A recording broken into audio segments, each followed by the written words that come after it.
Okay. Hi, everyone. Thank you for joining us. We're going to do a little interview workshop today with Mark McLemore from Arizona Spotlight. Thank you for joining us.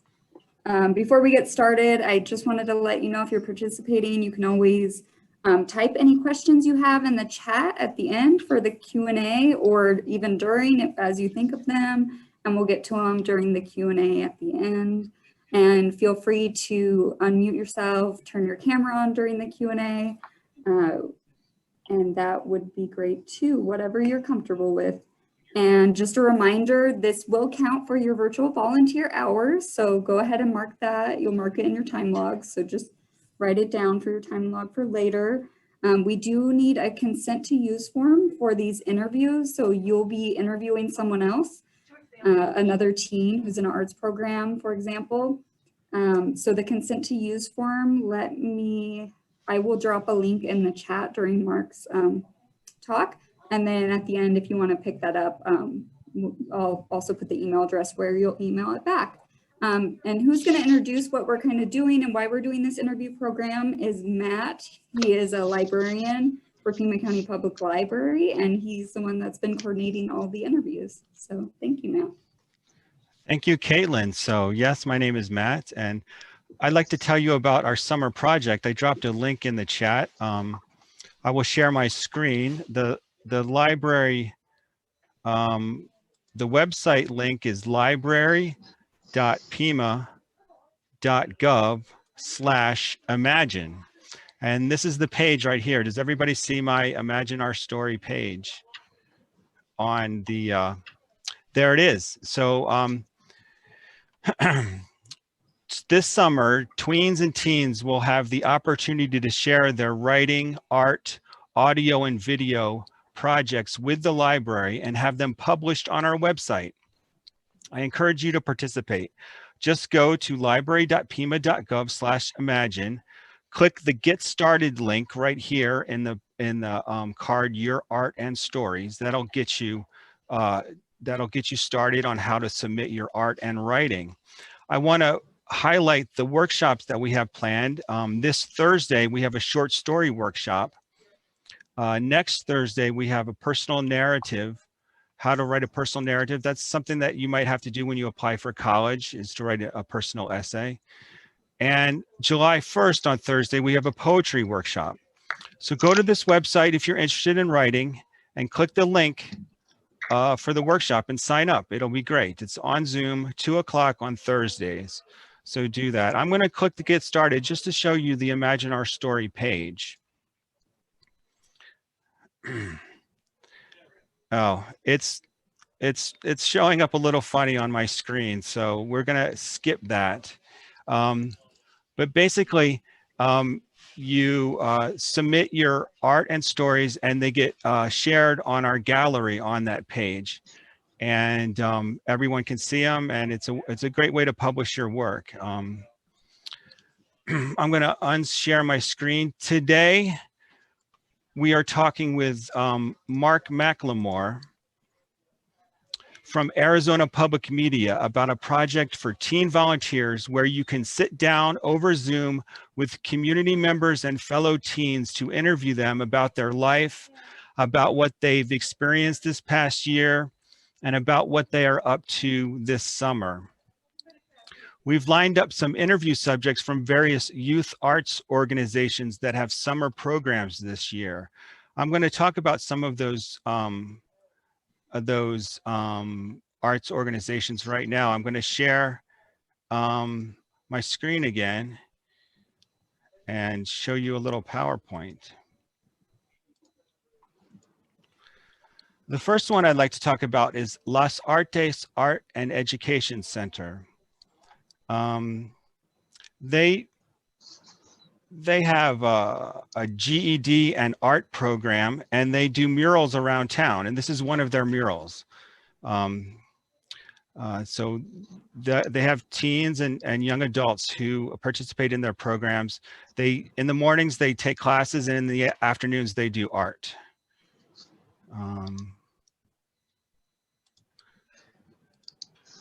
And Next, That's a fantastic mural. I just like to throw that in. That was a great mural.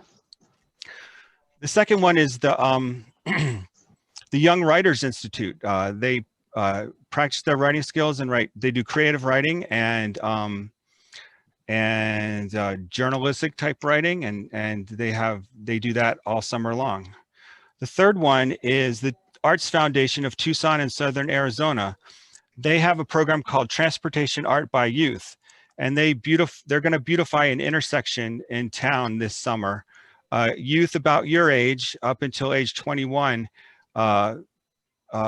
design and paint murals and public art. Groundworks is doing a music program this year. They lend out ukuleles and do online music classes, and the kids write and perform their own music. Here at the public library, we had a teen bookmark challenge where teens designed bookmarks to be published by the library and distributed. And this is an example of one of the bookmarks that was designed. So you might have the opportunity to interview one of those teens that participated in the bookmark project. Owl and Panther is a local organization that supports refugees who've experienced trauma, new Americans to this country who are building community using expressive arts. And you might have the chance to interview one of those teens.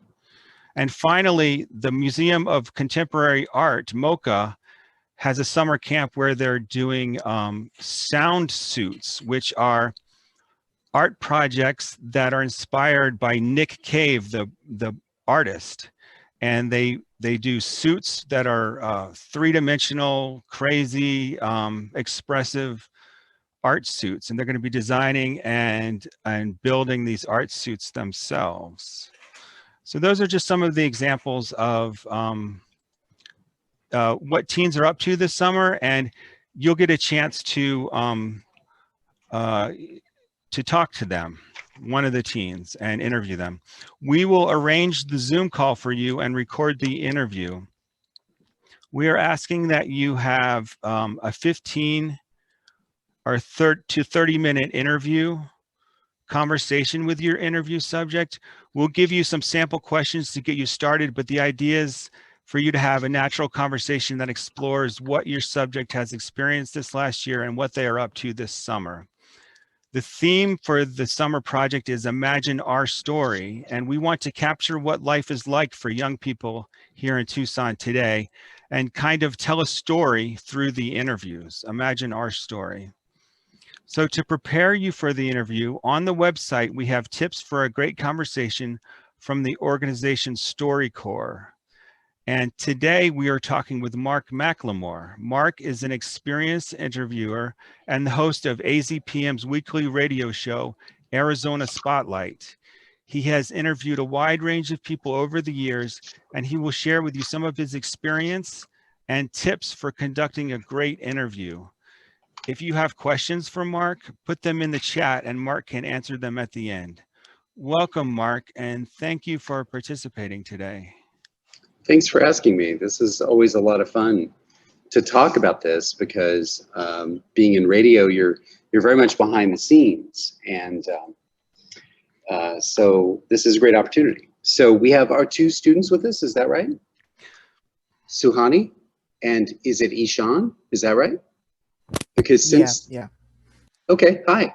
Can you tell me something about yourself? I'm just curious because since it's such a small group, I feel like I'm going to be talking directly to you. I'm a freshman at Basis Valley, I guess. You guess? They haven't told you? So. Okay, you just show up and go to class, and okay, that's cool. What do you like to do in your other time? Like, what are some of your interests? So because of COVID, I got into reading, and other than that, I've been trying to get into roller skating because my friends have been trying to teach me. Well, that's awesome. Those are great activities and timeless activities. Well, 20th century, I guess. So Ishan, tell me something about yourself. Hi, I'm a upcoming senior at Basis Tucson North. Yeah, we got all the big kids today. Yeah. I like drawing in my free time. It's a lot of fun. I just started doing it over COVID, and it's a nice way to relax. What are some of your inspirations in terms of drawing? What style would you say? Right now, I'm still working on just learning how to draw like faces. So I'll sit down with like a Mhm. reference book and just try to draw something.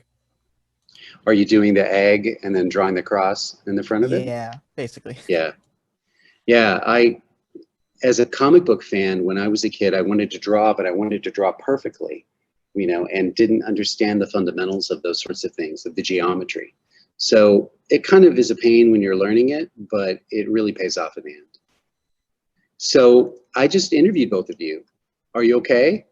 Do you feel all right? Can you breathe? Some people get really nervous.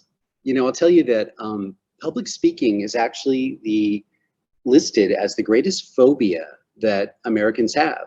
And that's really funny because you think it would be snakes or spiders or something like that. But let me put it this way. Some people are terrified of speaking in front of others. And when you do an interview, it's not the same as making a presentation like a TED Talk where you're addressing a whole room, but it can trigger some of the same feelings in people. So one of my basic principles in doing an interview is to make my guests feel safe. It's very important to make them realize that they don't have to be perfect, because they may come in and think, I have to recite my life story from beginning to end flawlessly. And that's not at all the case. In fact, if you're asking someone to do that, you're probably doing a terrible interview already, because an interview is based around a topic that, in the end, the more you get away from that topic, the less interesting it is. So as an example, are the two of you familiar with the band They Might Be Giants? Have you ever heard of those guys? They've been around for since the 80s. Yeah. No. Okay. No? Okay, well, it doesn't matter. That's lucky for you. So one of the members of that band, it's two guys, they're both named John, and one of the guys said that when he's doing an interview, the first thing now he's being interviewed, right? So one of the first things he looks at is, does the person start by saying, wow, new wave pop, what is it? Okay, that's pretty far back. Then a step closer might be, They Might Be Giants. Wow, you guys have had a big career. Okay, so that's like, okay, that's a little easier for him to work with. Then another person might start by saying, John, tell me what have you not achieved in music that you still want to do? And then boom, that's really personal. And in the end, with any interview, and I realize that you guys are going to be talking to teen artists, and it's going to be really a lot of fun. And I don't want to sound too heavy about things, but I'm just pointing out that when you ask someone a personal question, not too personal, we are talking about public radio and public material, but I mean, when you ask them something that's near and dear to their heart or what they're actually doing, they're going to be able to give you a much better response than if you start with, wow, art. Crazy, huh? Like, what is art? And that's going to put somebody really defensive right away, because they want to come across good in the interview. But more importantly, you're probably not even going to use that in the end, because you don't want to start that far back. You're starting many steps back from the person that you're trying to talk to. So that's my first piece of advice, is make your guests feel comfortable, make them understand it doesn't have to be perfect, and then ask them questions that they can directly respond to. Like, okay, I think I made the point there. So one of the first lessons I learned as an interviewer is don't give your guests the answers. Now, what I mean by that is I can illustrate it through this one question. Early on, I interviewed a scientist who would set these traps in the washes during monsoon, and he would catch frogs, and then they would identify what the frogs were and then release them. And so I interviewed him, and one of my first questions was, so what kind of frogs are you finding in the traps? Are they local species or are they invasive species? And he very politely said, those are the only two answers. Any frog on Earth is either going to be from the area, from the Sonoran Desert, or not from the Sonoran Desert. And it's important to remember that the shorter and sweeter your questions are, the better the answers are going to be. Because I boxed him in. I gave him the answers to the question. It's like saying, if you were, let's say if you were a police officer and you say to someone, did you run the red light or did you not run the red light? How about you just ask them, how are you driving, right? And you might get a better answer. Certainly get a more informative answer. And there is a tendency sometimes to do that, where you feel like you have to give your guests the answer. Another common thing that happens is asking questions twice, where you say, let me think of an example. I should have thought of examples beforehand, but when you ask a question twice, the example might be, so tell me about your commitment to the community. I mean, are you committed to the community? Or, no, tell me your commitment to the community is a great question. It's simple and it's concise, and it will give your guest room to answer. And once again, answer from that personal place that we talked about, where you're not starting way out in left field, where you're like, define the community. Don't ask them to define the community, but ask them to talk about their relationship to the community, whatever it might be. So in order to spice things up a little bit, let's go ahead and play the video. This is really cringy, so be prepared. But just go ahead. It doesn't need any introduction, except it's the actor John Cusack. You might know who he is, right? You guys know John Cusack? He's been around since the 80s. Yeah, everybody I know has been around since the 80s. Okay, so go ahead whenever you want to, Caitlin. Okay, I'm gonna go ahead and share the video. Let's see, make sure my sound is on. Hopefully that's gonna work out for us. And we're gonna start by seeing, this is the Arizona Spotlight website. Which is officially this week a thirst trap. Yeah, for the first time ever, I've used a thirsty photo, but yes, it was appropriate. I had this open at work and I realized people were staring at me funny. I thought I was looking at something inappropriate. I have a lot to say about that interview. Cello Man is fascinating, but we'll save it. Yeah. Okay, can you all see my screen? Yep. Okay, and then I'm gonna start playing it. Please say something if you don't hear sound. How are you doing? Nice to see you in a minute. Sorry. So nice to meet you. It's funny, I actually was just text messaging with a friend because I'm missing class right now. You are? And my film class. And it's so funny because they're watching American Beauty today and analyzing it. American Beauty? Mm-hmm.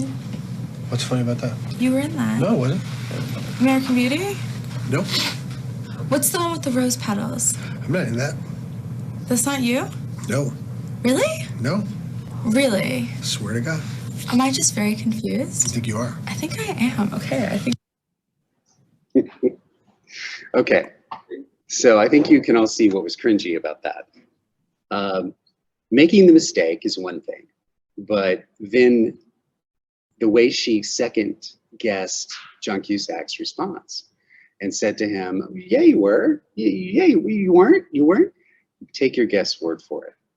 If they're most likely going to be telling you the truth, but even if they're not, they're going on record with it. So it becomes their words, not yours. It's not important ever to second guess anything your guest says. Now, asking follow-up questions, that's fine. I mean, you could do that. But she was nervous, obviously, and began to try to cover for herself. And that creates an awkward situation. Which leads me to my point. Hold on, I have to look at something. Hey. Okay, one of my coworkers is here. So the bigger point is, don't tell your guests about their accomplishments. Don't say to them, so you wrote a book when you were 16 and your parents didn't approve. And you wrote about the community you grew up in and you said some mean things. So yeah, you don't tell your guests what they did. Your guests should be telling you what they did or what they do. And to introduce them in that way makes you sound, it doesn't make you sound good, and it certainly doesn't put your guest in a good place. So just remember, you're there to ask questions, not to tell the guest what they've achieved or what awards they've won or who likes them or anything like that. So let's see, I'm gonna put the chat window back open. Okay, so bad questions can also include asking too much about someone's background about where did they learn to draw, who taught them, what style. You know, you heard me ask Ishan that earlier, but I didn't try to start back at the beginning, because once again, that goes back to that, how far out are you from your guest? You need to be as close to your guest and their experience as possible. I think what I'm really saying, Suhani, is that you shouldn't tell your guests what they've done. You can ask them about their achievements, and you might bring up as a starting point, say, you know, I know that in 1990 you were in Canada, and so I want to ask you about this. You know, that's okay. But there can be a tendency for some interviewers to begin to dominate the conversation by describing their guest in too much detail. And once again, you're there to ask questions, not to impart information. So another question that you would think would really be a smart one, but I found in my career is not helpful, is say you're interviewing an author who's written 10 books, and you're talking about their newest book. And at the end of the conversation, you decide to say, well, what's next for you? What are you going to be writing next? If you're really there to talk about the new book, you don't really need to ask about the next book, because that could open a whole can of worms. First of all, a lot of authors don't want to talk about their books before they're ready to be published. They don't want to share the plot details, because that could have all kinds of repercussions on the success of their sales, or people claiming that they're, you know, oh, I thought of that idea 10 years ago, you know. So most authors are pretty tight-lipped about their new projects. But even so, what you've done is you've gone from talking about book number 10 that you were perhaps assigned by your editor or something to talk about, and now you're saying, what are you doing next? As a quick, simple question, it's not a bad thing. But a lot of times you will waste time in the interview talking about something that is not really connected to what you're talking about. Once again, I would say you're taking steps backwards from what you're supposed to be talking about instead of staying on topic. So, okay, I'm going to ask you guys if you know somebody else, and let's see. They don't go back to the 80s this time. They go back to the 90s. Do you know who Kevin Smith is? No. Okay, Caitlin shook her head no. Suhani said no. Ishan? Kevin Smith? He's the guy who directed Clerks, and let's see, more recently, Yoga Hosers. He's directed several films over the years. Mallrats. I know I'm forgetting the big ones. Chasing Amy. Well, he has a podcast, and he talks to people all the time, and he has a terrible habit. And I'm going to call him out right now. And if Kevin Smith wants to argue with me about this, he's welcome to get on the horn. But here's what he does. Someone will be talking and answering a question, and Kevin will go, yeah, right, gotcha, yeah, Horrible interview style. You need to be quiet. Now, when you're talking to someone over the phone, that creates a separate situation. Often I do my interviews over the phone. So I'll talk about that in a second. But when you're face to face with someone, your eyes can convey a huge amount of information to the person. You can acknowledge them, because we all have a need, especially when you're first doing interviews. So the artists that you might be interviewing, Ishan and Suhani, that they might be very much needing confirmation during the interview. When they say like, oh, I started painting murals last year, you know? But you don't have to go, You can register it with your eyes. You know, you can indicate to them, I'm listening to you. You can nod your head. You can, you know, do like I keep raising my hands up into the screen to do various gestures, right? So you can convey a lot through body language that remains silent. And the reason why being silent is useful is two things. First of all, you are giving your guest the floor. You're not interrupting or putting yourself into the interview too much. And secondly, when you edit the interview, you will have much more leeway in editing their voice and their story without you going, the whole time. And, you know, there's a compulsion to do that. You'll hear me respond to my guests every once in a while with an acknowledgement that I know where they're going or what they mean. But yeah, typically silence is your best friend as an interviewer. My dad, for instance, never says a word. I'm exaggerating a little, but so let's say my dad said, hey, what was that dent? No, I'm going back to the 80s again, when I was a teenager. What if he said to me, what was that dent in the bumper? Well, I don't know, Dad. And I would just start talking. It was like truth serum. I would just tell the whole story because my dad wouldn't respond. He would just stand there and nod. So from that, I realized later, that's a good interview technique because it encourages your guests to keep talking. Now, one thing I do tell my guests before the interview is don't be afraid to use a period at the end of the sentence. Because sometimes when people are nervous, they keep adding on and saying, and then we, and then you know why, and then this. And what you want to do as an interviewer is to try to help them break it up a little bit. And if you feel like a guest is going on a little too much about a topic, you can kind of signal to them like, well, let me ask you about that. You know, break in, go ahead and interrupt them, and then ask a follow-up question. Sometimes people need a little guidance in when to stop talking. And I'll tell you, the worst category of person for that, to me, are scientists. Because everything is connected. When you talk to a scientist about their life's work, you get everything. They want to give you everything all at once instead of talking about the pinnacle of their research.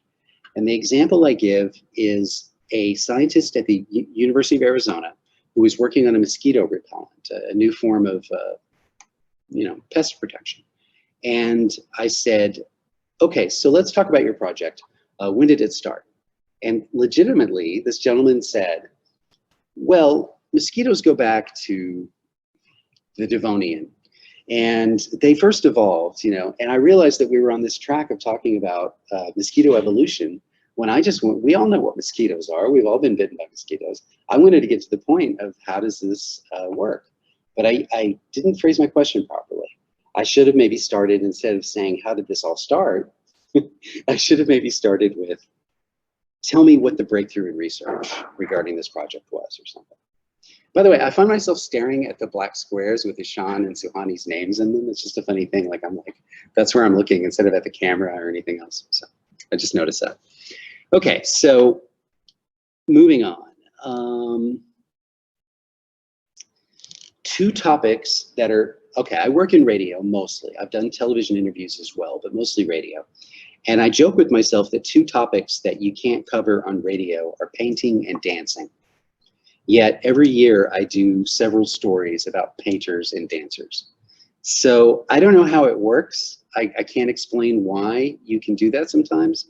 But when you're talking about a very visual element, remember to have your guests describe it. And this kind of goes back to me saying about don't tell your guests what they've done, ask them what they've done. So make sure to let the artist describe their work because they're going to give you details or ideas about their inspiration, about their technique that you would never think to ask. So once again, don't tell your guest about what they're doing, ask them about what they're doing. Now, as far as editing goes, I edit my interviews. I typically do about a 20-minute interview for most of my radio material. Sometimes I go longer. And then I cut that 20 minutes down to about 6 or 7 minutes. So that's only a third or a fourth of the material that gets used. And what I try to do, my what would you call it? My moral about the whole thing is never change what my guest says, just maybe help them say it better. Now that does presume a little bit of knowledge that I know what better is. But what I'm basically trying to say is in the editing process, we all say and and like, and and we add all these things in. Something that people do a lot these days I've noticed is they begin an answer with the word so. So you say, how long have you been driving? So I got my driver's license last February. And it's like, I don't know why people do that. I cut some of that stuff out. Now, sometimes you can't when you're working with audio, and I don't know how much involved with the actual editing will be. So this may be erroneous information, But you have to listen to the rhythm of speech. And if someone Like an example is when people are reading and they make a mistake, a lot of times they'll do this. If you say, okay, if you make a mistake, just do it again. So they'll say, it's not an understatement to say that my guest, Chella Man, Chella Man's identity. Okay, you can't do anything with that in editing because you went on and you sort of scoffed or laughed at yourself. I don't know if I made it clear with that example, but Chella Man will turn 23 years old next November. October. But you're not going to be able to fix that in editing, right? What you need to do is, Chella Man will turn 23 years old. There, I messed up. Chella Man will turn 23 years old next November, but he's already achieved success as a fine artist, designer, model, actor, columnist, and author. So this was the person I interviewed last week on my show. He's an actor, and let's find my first page of my script. Sorry about that. The script is all out of order. It's typical, but anyway, this will work. So this will tell you who Chella Man is. Chella Man is an artist, actor, model, and now author of an autobiography called Continuum. Chella Man talks to me about his life experience as a deaf, transgender, genderqueer, Jewish person of color, and his belief that identity lies on a continuum, a beautiful, messy, and ever-evolving road of exploration. So the reason I talk about this interview is because it was the first time I ever interviewed a deaf person. Now, Chella can hear using cochlear implants. Do you guys know what those are? You probably have somebody at school or someone in your family who's used them. Mm-hmm. Yeah, okay. So using his cochlear implants, he can hear well enough to do a conversation over Zoom because there's the extra advantage of being able to see me or whoever he's talking to. The phone is a little harder. And the phone also, as we talked about, doesn't give you the option to do those visual cues to people. The slight nod of the head that says, yes, I understand, please continue. So he was more comfortable talking over Zoom also because Zoom, well, originally he wanted to do Google Meet because Google Meet does the best subtitling, he says. So when you turn on the instant subtitles, like talk to text, and it provides that at the bottom of the screen, then that makes it super easy for him to follow the interview. Although we laughed at the fact that every time he said deaf, D-E-A-F, it read on the screen as death, D-E-A-T-H. So obviously our talk to text technology needs to evolve a little more, but Chella's used to that. He's had it happen to him many times before. But it was a new field of interview for me because normally I try to work over the telephone because the audio is better. Zoom audio really isn't good for radio, for what I'm doing on radio. If you want to go to my webpage, Caitlin, and provide a little visual, you can click on the episode and they'll see a couple more pictures of Chella and also see how I chose to write about him. Can you show my shows page? Yeah, let me just turn my sound Sure. off. All right, do you see the page? I do. Excellent. Okay, so if you click on that beautiful black and white photo of Chella. There we go. So his book is called Continuum. So I titled The Continuum of Chella Man because what he's talking about is his experience as transgender and genderqueer, also his deaf experience. You see his cochlear implant there in his ear. And if you scroll down a little bit farther, you can see some things that I wrote. Here's the cover of his book. Notice what it says on the piece of paper there. That's pretty funny. And also, I didn't even mention that he's a filmmaker, and this is a behind the scenes of a recent project that he did. So there was so much to talk about. Chella's only 22. I mean, it's amazing what he's achieved. Now, here's another story. This is at the Tucson Museum of Art. This is an exhibition that's there right now. The artist is named Nazafaran Lotfi. Now, if you look at her name in that caption right below the photo, when I first saw her name, I immediately went, I think I said like Nazafarian because I have a bad Texas accent. And I said Lofty. Well, look, it's not Lofty. It's actually pronounced Lotfi, L-O-T-F-I. So in order to avoid making a John Cusack-sized interview mistake, always know how to pronounce your guest's name. And that brings me back to Chella for a moment, because when I at first wasn't sure if it was Shella, right? Chella. But luckily, you have the internet at your disposal, and you can go to a person's video where they introduce themselves and hear how they say their name. That is always the most important thing. How does someone say their own name? And I bet you two know what that's like, right? Because people know how to pronounce Mary and Jake and things like that. But when encountering a new name, it's always important to make an effort. Let's see. Then, thank you very much, Kaden. And that brings me up to, I just wanted to mention, Matt mentioned Owl and Panther Group. They're a fantastic group here in Tucson that provides art and safe spaces for refugees and people who are escaping persecution, people who have escaped persecution in other countries. Now, this brings up a whole nother topic that I hadn't thought about, but when he mentioned Owl and Panther, if you interview anyone from Owl and Panther Group, they have really great facilitators who lead their groups and who make sure that the space is safe for everyone. And they can give you great pointers about how to talk to the members of the group, because you don't want to bring up trauma in that case. It's a sensitive area and you need to be respectful of your guests. And remember, the very first thing I said is always make your guests feel safe and make them feel comfortable. Never pressure your guest to get something perfect, or, you know, wait, tell me that again, do that better, do that better. Terrible thing to say. You need to listen to your guests. And in the case of Owl and Panther, I've had some wonderful interviews. I interviewed a man who was willing to talk about his imprisonment because he was anti-government in his home country. And he was willing to talk about all the details. Other people do not. And you must respect boundaries in an interview. You must respect the other person's story. That was my coworker sneezing. You must respect their story and where they're coming from. And I think instinctually you get it. But to sum up another way with everything I've told you is that really all you're doing is having a conversation.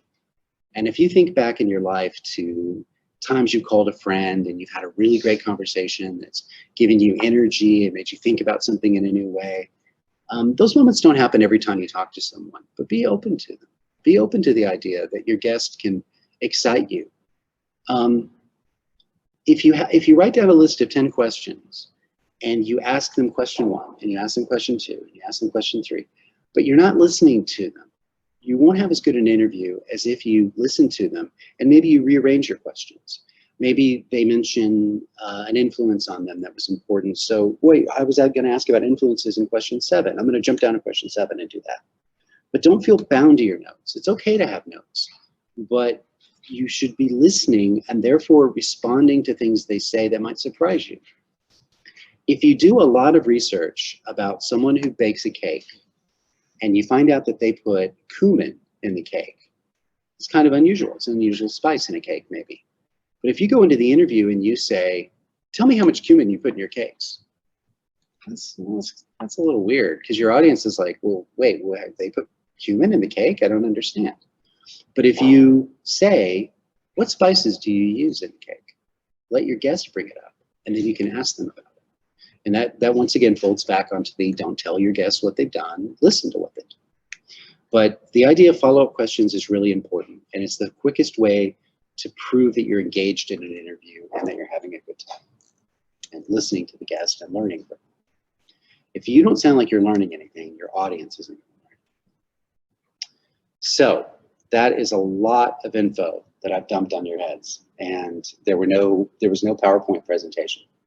So I would certainly like to hear any questions you might have, any individual advice, or anything that I can clarify from what I've said. So if either of you have any questions, go ahead and pipe up. I'd like to hear from you. So when you're talking about like being respectful about like trauma and stuff, how should we go about that, and how should we know where their boundaries are?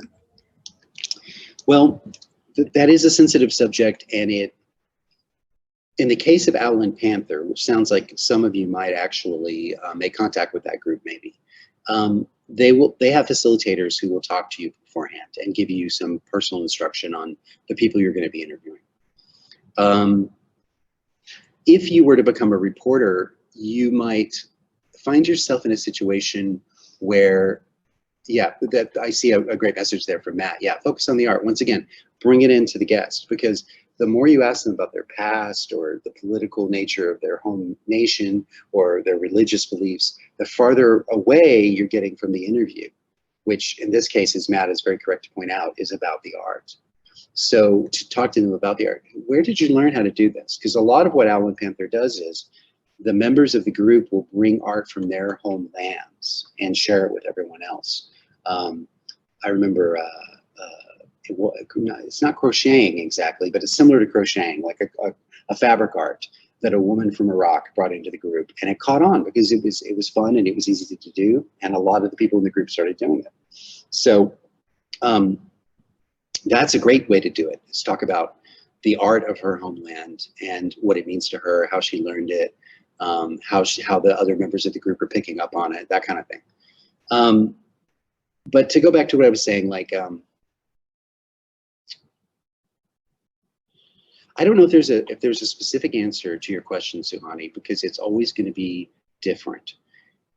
Most reporters have what we call beats, which is a heading for a type of story that we do. Just like when you take classes, you've got science and you've got math, etc. Well, we have border reporters, we have education reporters, we have religion reporters. And we don't cover crime, but certainly many news organizations do, like TV news. So they have crime reporters who have had, I will bet you, they've had specific training, sensitivity training, to deal with people who have been through traumatic experiences, who have been through violence and abuse. And they learn specifically how to do that. I've never had the advantage of having that kind of training, but I still at the same time am very respectful when I go into any situation where someone has experienced a traumatic event. I did an interview about domestic violence a couple of years ago, where I talked to a woman and her mother about what she had been through with an ex-boyfriend who had attacked her. And I learned a lot from that interview in terms of, once again, never telling my guests what happened to them. Don't say, well, on the evening of June 15th, your boyfriend broke. No, don't do that. Just tell them, what do you want people to know about your story?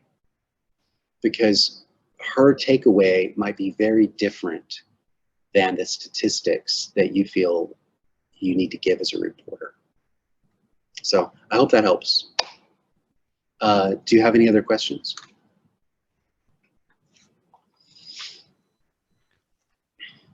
I have a question, Mark. Hello, Matt. What do you do if the person you are interviewing is shy or isn't talking very much? Good question.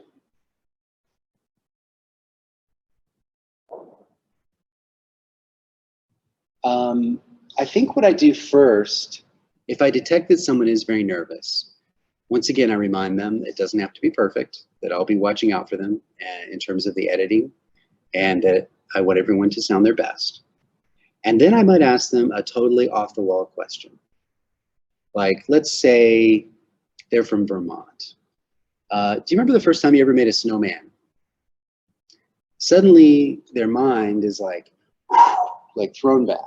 Now, this may sound like it is in disagreement with what I'm saying about answering questions that are close, or asking questions that are close to your guest. Sometimes people need to get out of their own head for a little bit. How about the question, what's a food that you can't get anymore that you miss? And people will think about their grandmother's biscuits, or they'll think about, you know, a candy bar that's not on the market anymore, whatever. And it will totally take them out of the situation and can often really help to relieve stress. And then you can kind of inch back into the conversation. Sometimes I always let people know that we're recording, but I don't always let them know when the interview is actually starting. Because if you ask a couple of these questions about, like say they mention they have a dog, oh, that's a dog or a cat. Everybody loves to talk about their dog or their cat.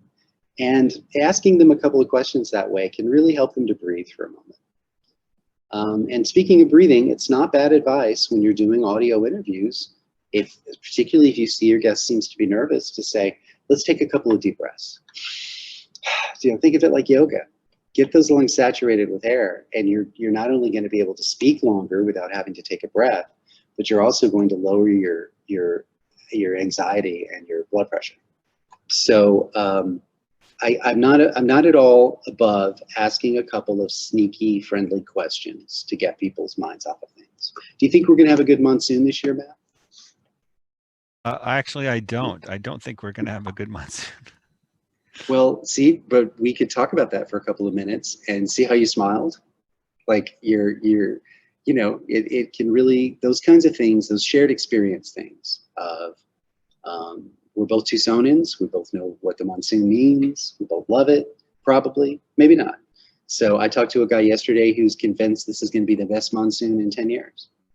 So we'll see who's right. So I hope that this has been helpful. I can still answer any questions if you have some. One more question, Mark. Thank you so much for your time. What's the best way to ask a person about their feelings? I don't know if this directly answers you, but this is a technique that I use, which is, say you're talking to someone who represents the city of Tucson. They may not want to share their personal beliefs, their personal political ideology, and that's fine. You're not there to ask them about that. The one technique you could use is, let's say we're talking about immigration and the border wall. How about I say, so tell me, what are some of the progressive voices on this subject saying? And then they tell me, well, there's a group, operating out of Bisbee that wants, the wall to be, completely removed, et cetera. So they can tell me a lot of interesting information that they might think about and they might care about, but they're not free to say, well, I think we should tear down the wall, right? They might get in trouble for that at their job. They might not want that political belief to be out there. But if I say to you, well, what are progressive voices saying? Or what's a policy that could make a difference in this situation? Suddenly they're free to say, well, one policy would be to get rid of the wall, or something like that. But I think people are pretty, especially artists, I think are usually very open in sharing their feelings about things, from my experience. You could just simply ask them, how does this make you feel? If they're showing you a mural and it's got all this turquoise and beautiful colors in it, instead of, once again, ask them to describe it, say, what are we looking at right now? Tell our listeners what we're looking at. Well, we're looking at this painting of the sky and it's got all this beautiful turquoise in it. And then you could follow up with, how does that make you feel? Or what do you think of when you see that turquoise sky? And then they'll answer. So I think in the case of artists, you're going to have great luck with subjective questions, emotional questions, and probably a little less success with the technical issues, the nuts and bolts of their art. But that's okay. That's okay too. One more quick question. Should Sure. we sandwich together questions? Like if we were talking about a mural, be like, what are we looking at here? And what would be your inspiration behind this? Or should we leave it as two separate questions? I think generally you'll get better luck with two questions, because especially if someone is nervous, asking them more than one question is confusing. And they might, by the time they answer the first part of the question, they might totally forget what the second part was. You'll see that a lot in news interviews where there's a press conference and reporters are trying to squeeze a lot of questions. They'll say, are you going to vote for the policy? And do you think it will really make a difference? And how do you think your voters will react? So you've just thrown like a wad of spaghetti at them. So yeah, I think breaking it down is always a good thing. Okay, thank you. Great, you have terrific questions. Ishan, anything you'd like to know? I like to put people on the spot. I don't really have any questions right now. I'm trying to process everything. Yeah, has it been useful, or am I throwing spaghetti at you? No, it definitely makes sense. And what you're saying really does seem to explain a lot of what I've seen interviewers do during podcasts and interviews. So I'm understanding how it works now, which is really cool. Great. I have one quick story that I'd like to end with, if it's time. Is it time to end? Okay. So Now this is a tough one because he goes way back before the 80s. This is a tough one. Have any of you ever heard of Studs Terkel? That was his name, Studs Terkel. Does that ring a bell, Matt? I get a nod from Matt. Yes, he was a famous interviewer, audio interviewer. Yes. Yes, he was a sociologist and journalist. He traveled the United States talking to people, particularly working class or people living in poverty. He was very, very inclusive at a time when not every journalist was. So Studs and I tell you, if you're picturing, what does a guy named Studs Terkel look like? You're probably picturing him perfectly. He was kind of a broad-chested, kind of short guy, almost like Up. What's the guy's name in Up? The old man? Is it Carl? Do you guys know? You know what I'm talking about though, right? I know you've seen Up. I'm looking at your boxes. I know you've seen Up. Okay. So that's what Studs Terkel looked like. So, but he would inject himself into sub-communities in different places. He would go to Chinatown, he would go to Harlem, he would go anywhere where he could find someone whose voice was not commonly heard. He sought out the uncommonly heard opinions and voices in America very successfully. He's really highly respected. So this story takes place at a time right after the Depression, when a lot of people were trying to make a new life in the American West and around California, say. And there were no jobs. The unions were being opposed by the companies that ran the railroads and the mining and all the big industries. It's a really, really tough time for people to get ahead. Part of the Dust Bowl crisis. And he went to interview a gentleman that he had made an appointment with at their home. And he wasn't there because he was in jail. He had been temporarily jailed for opposing the company. It was a union issue. So his wife was there. And so Studs said, would you like to talk to me? Now, remember, this is at a time when American women were not always given time to talk about these issues. People didn't want to hear what a housewife thought about union problems, but Studs did. So he interviewed her and asked her about her politics, asked her about her religion, asked her about how she felt about her husband being falsely imprisoned, all of these things. So after the interview was over, he offered to play it back for her. Because remember, this is a time when people never heard their own voices being recorded for an audio project like that. And he used a wire recorder, which is a whole nother thing to talk about, was a real rarity, right? So he said, would you like to hear your own voice? And she said, sure. Yeah. So he rewound the tape and played it for her. And she began to cry. And Studs asked her, why are you crying? She said, I never realized how much I believed these things until I heard myself say them. I get chills every time I tell that story, because that to me is the ultimate goal of what you can do as a reporter, as an audio storyteller, is to capture someone's words and their perspective on what's happening, not your perspective. You know, you're not bullying them in the interview. You're not getting them to say what you want to hear. Your ultimate goal is to get them to say what they believe. And if they hear that played back and they realize that is what I believe, sometimes they might not. They might go, actually, maybe I should rethink that. That's useful too. But the documentation of people's stories, what StoryCorps does is so important. And we could spend a whole nother section talking about StoryCorps sometime, because I worked with them and I was trained by them and so forth. And there's a lot to say there. But the important thing is that they are capturing people's stories as they really believe them and as they've lived them. And even on something simple and fun, like a summertime mural painting project, you can capture so much truth in that interview from that person. And I hope you do. I hope you one day have that satisfaction of knowing this person believed this, and I helped them share that with the world. So we'll end with Studs Terkel, but check him out. Thank you so much, Mark. And thank you for Sure. that story. I hope you enjoyed it. I Thank- legitimately get chills. I think I started to tear up. So Thank you, Mark. You've been so generous with your time, and we really appreciate your being with us today. I was super glad to do it. And we'll stay up to date with you and share these videos and audios with you when they're done. Yeah. In fact, there's no reason why we can't think about putting them on Arizona Spotlight.